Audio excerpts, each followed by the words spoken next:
नमस्कार दोस्तों।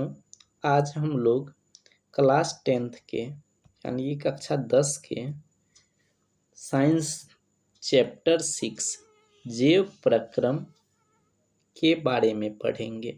यानी कि आपको पता है हमारा पहला चैप्टर जो है बायो का जैव प्रक्रम है क्लास 10th का। यह एनसीईआरटी बुक से लिया गया नोट्स है, ठीक है, बनाया गया। ये क्लास 10th के लिए विज्ञान है और चैप्टर 6 है, यानी कि छठा चैप्टर है एनसीईआरटी का जैव प्रक्रम। हिंदी मीडियम है, ठीक है। चलिए इस नोट्स को हम लोग आपको पढ़ के सुनाते हैं। सबसे पहले देखिए,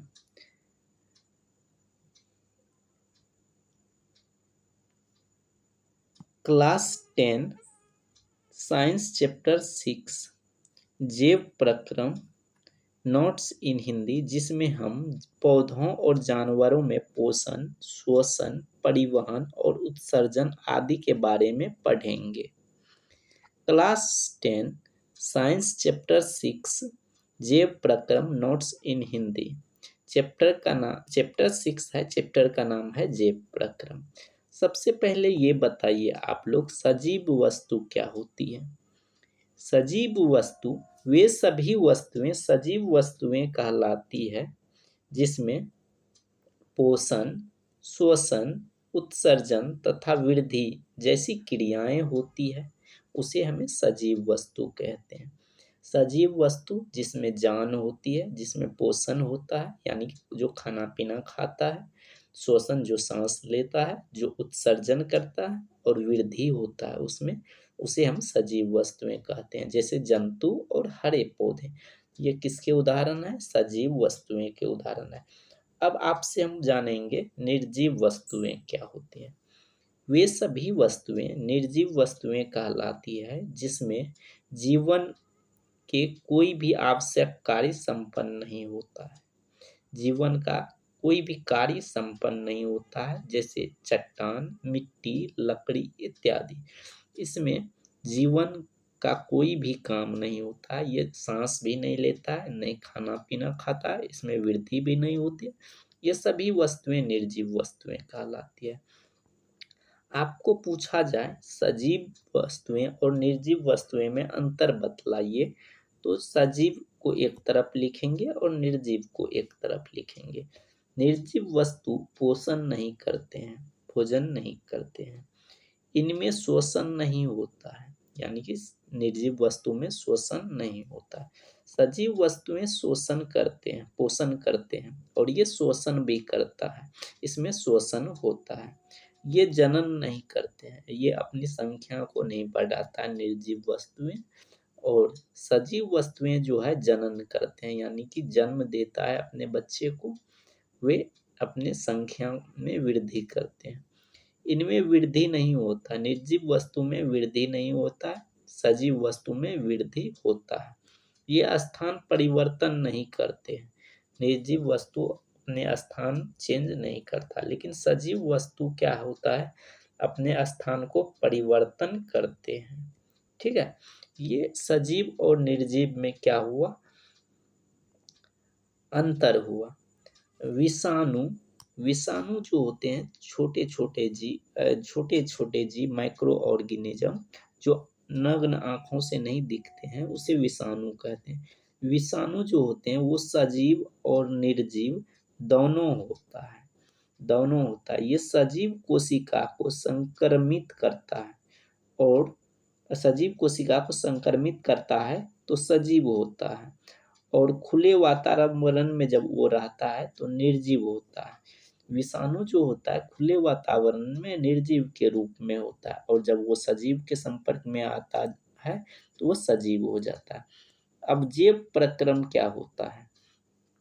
जैव प्रक्रम वे सभी प्रक्रम जो संयुक्त रूप से जीव का अनुरक्षण का कार्य करते हैं, जैव प्रक्रम कहलाते हैं। आपसे क्वेश्चंस एग्जाम्स में पूछा जा सकता है जैव प्रक्रम क्या है, तो आप बोलेंगे वे सभी प्रक्रम जो संयुक्त रूप से जीव का अनुरक्षण का कार्य करते हैं, जैव प्रक्रम कहलाते हैं। जैव प्रक्रम में सम्मिलित प्रक्रियाएं क्या क्या होती है? पोषण होता है, श्वसन होता है, वहन होता है, उत्सर्जन होता है। कितना काम होता है? मुख्य रूप से 4 काम होता है: पोषण, श्वसन, वहन, उत्सर्जन। ठीक है, इसके बारे में भी पढ़ेंगे। पोषण अब क्या होता है, सबसे पहले जानेंगे पोषण क्या होता है। पोषण पोषण का अर्थ होता है भोजन ग्रहण करना। पोषण का अर्थ होता है भोजन ग्रहण करना, पचे हुए भोजन का अवशोषण करना, शरीर द्वारा अनुरक्षण करना। शरीर के लिए जब अनुरक्षण यानी कि शरीर का मेंटेनेंस के लिए उसका उपयोग करना। ठीक है, पोषण कहलाता है। पोषण के प्रकार, पोषण के मुख्य रूप से 2 भाग में बांटा गया। पोषण के आधार पर जीवों को 2 समूह में बांटा गया है। जीव को कितने समूह में बांटा गया है? 2 समूह में बांटा गया है।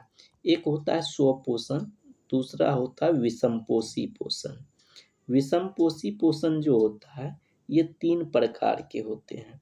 कौन कौन से? मृतजीवी पोषण, जैसे कवक, बैक्टीरिया, प्रोटोजोआ, ये सब जो होता है इसमें पोषण होता है। मृतजीवी पोषण होता है। परजीवी पोषण, जैसे गोल कृमि, मलेरिया, ये परजीवी पोषण होता है। ठीक है, और देखिए प्राणी संपोषण जो होता है ये होता है अमीबा, मेढक, मनुष्य में, और ये होता है अमीबा, मेढक, मनुष्य में। ठीक है, पोषण का स्वपोषण क्या होता है, सबसे पहले इसके बारे में जानेंगे। स्वपोषण, स्वपोषी पोषण, पोषण का वह तरीका जिसमें जीव अपने आसपास के वातावरण में उपस्थित सरल अजैव पदार्थों जैसे CO2, पानी और सूर्य प्रकाश से अपना भोजन स्वयं बनाता है। उदाहरण के लिए हरे पौधे। ये सभी क्या होता है? स्वपोषण होता है। स्वपोषण कहाँ होता है? हरे पौधे में होता है। ठीक है, जो खुद से खाना बनाता है, किसी भी जीव पे निर्भर न रहकर खुद से भोजन बनाता है, उसे स्वपोषण कहते हैं। ठीक है, स्वपोषी पोषण हरे पौधे तथा कुछ जीवाणुओं जो प्रकाश संश्लेषण कर सकता है उसमें होता है। ठीक है, स्वपोषण जीव की कार्बन ऊर्जा तथा आवश्यकताएं प्रकाश संश्लेषण द्वारा पूरी होती हैं। ठीक है, स्वपोषी जीव की कार्बन तथा ऊर्जा की आवश्यकताएं किस प्रक्रिया के द्वारा पूरी होता है? प्रकाश संश्लेषण द्वारा पूरा होता है। ठीक है, प्रकाश संश्लेषण क्या है? प्रकाश संश्लेषण वह प्रक्रम है जिसमें स्वपोषी बाहर से लिए पदार्थों का ऊर्जा संक्षिप्त रूप में परिवर्तित कर देता है। ये पदार्थ कार्बन डाइऑक्साइड तथा जल के रूप में लिए जाते हैं जो सूर्य प्रकाश तथा क्लोरोफिल की उपस्थिति में कार्बोहाइड्रेट में परिवर्तित कर दिए जाते हैं। यानी कि प्रकाश संश्लेषण वह प्रक्रम है जिसमें स्वपोषी जीव बाहर से लिए पदार्थों को ऊर्जा संक्षिप्त रूप में परिवर्तित कर देता है। ये पदार्थ कार्बन डाइऑक्साइड यानी कि वातावरण से, वायुमंडल से कार्बन डाइऑक्साइड लेता है, जमीन से, अर्थ से जल लेता है, और सूर्य से सूर्य प्रकाश लेता है, और क्लोरोफिल की उपस्थिति में कार्बोहाइड्रेट में परिवर्तित कर दिए जाते हैं। यानी कि यहाँ पे क्या क्या लिया गया है? CO2 यानी कि कार्बन डाइऑक्साइड, जल, क्लोरोफिल और सूर्य प्रकाश के प्रेजेंस में इसको किसमें? ग्लूकोज और ऑक्सीजन और जल में परिवर्तित कर दिया जाता है। ये ग्लूकोज जो होता है C6H12O6, इसको पेड़ खुद अपने भोजन के रूप में, पोषण के रूप में उपयोग कर लेते हैं। ऑक्सीजन हमारे वातावरण में छोड़ देते हैं। जल वाष्पोत्सर्जन क्रिया द्वारा रंध्र से बाहर आ जाता है। ठीक है, तो प्रकाश संश्लेषण के लिए आवश्यक कच्ची सामग्री क्या क्या होना चाहिए? प्रकाश संश्लेषण के लिए सूर्य प्रकाश होना चाहिए, क्लोरोफिल कार्बन डाइऑक्साइड होना चाहिए। क्लोरोफिल कार्बन डाइऑक्साइड कहाँ से लेता है? हरे पौधे वायुमंडल से लेता है। जल कहाँ से लेता है? स्थलीय पौधे जड़ द्वारा मिट्टी से जल को अवशोषित करता है। प्रकाश संश्लेषण के दौरान कौन कौन सी घटनाएं होती है? क्लोरोफिल द्वारा प्रकाश ऊर्जा को अवशोषित करना, यानी कि क्लोरोफिल क्या करता है? प्रकाश ऊर्जा को अवशोषित करता है। ठीक है। प्रकाश ऊर्जा को रासायनिक ऊर्जा में रूपांतरित करना, प्रकाश ऊर्जा को रासायनिक ऊर्जा में रूपांतरित करना, जल अणुओं का हाइड्रोजन और तथा ऑक्सीजन में अपघटन करना, कार्बन डाइऑक्साइड का कार्बोहाइड्रेट में अपचयन यानी कि टूटना। ठीक है। क्लोरोप्लास्ट क्या होता है? पत्तियों की कोशिकाओं में जो हरे रंग के बिंदु दिखाई देते हैं, ये हरे बिंदु कोशिकांग हैं, जिन्हें हम लोग क्लोरोप्लास्ट या क्लोरोफिल कहते हैं। जो हरे रंग के बिंदु दिखाई देते हैं पत्ती में, उसे हम लोग क्लोरोफिल कहते हैं। रंध्र, रंध्र अब क्या होता है? पत्ती की सतह पर जो सूक्ष्म छिद्र होते हैं उन्हें रंध्र कहते हैं। रंध्र जो पत्ती के ऊपर जो छोटे छोटे छिद्र होते हैं उन्हें हम लोग रंध्र कहते हैं। रंध्र के प्रमुख कार्य, रंध्र के प्रमुख कार्य क्या क्या होते हैं? रंध्र प्रकाश संश्लेषण के लिए गैसों का अधिकांश आदान प्रदान इन्हीं छिद्रों द्वारा होता है। यानी कि गैस का आदान प्रदान किसके द्वारा होता है? रंध्र के द्वारा होता है। वाष्पोत्सर्जन प्रक्रिया में जल वाष्प के रूप में रंध्र द्वारा बाहर निकल जाता है। रंध्र के द्वारा क्या होता है? जल बाहर निकल जाता है। रंध्र की रचना और क्रिया, रंध्र की रचना किस तरह की होती है और क्रिया क्या क्या होता है? देखिए, पत्तियों की सतह पर मौजूद रंध्र चारों ओर से कोशिकाओं को घेरे रहती है, जिन्हें कोशिका कहते हैं, जिन्हें द्वार कोशिका कहते हैं। पत्तियों की सतह पर मौजूद रंध्रों को चारों ओर से कोशिकाएं घेरी रहती है। रंध्र को चारों ओर से कौन घेरा रहता है?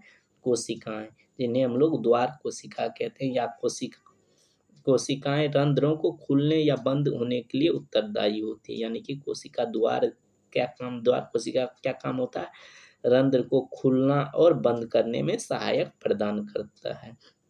जब द्वार कोशिकाओं में जल अंदर जाता तो वह फूल जाती है, जिससे छिद्र खुल जाता है। जब द्वार कोशिकाएं सिकुड़ती है तब छिद्र बंद हो जाता है, यानी कि रंध्र से पर्याप्त मात्रा में जल की हानि होती है। यानी कि जब वो फूलता है तो रंध्र कोशिका फूलता है तो छिद्र खुलता है, और जब वो सिकुड़ता है तो छिद्र बंद हो जाता है। विषमपोषी पोषण के बारे में हम लोग अगले वीडियो में पढ़ेंगे। तब तक के लिए बाय।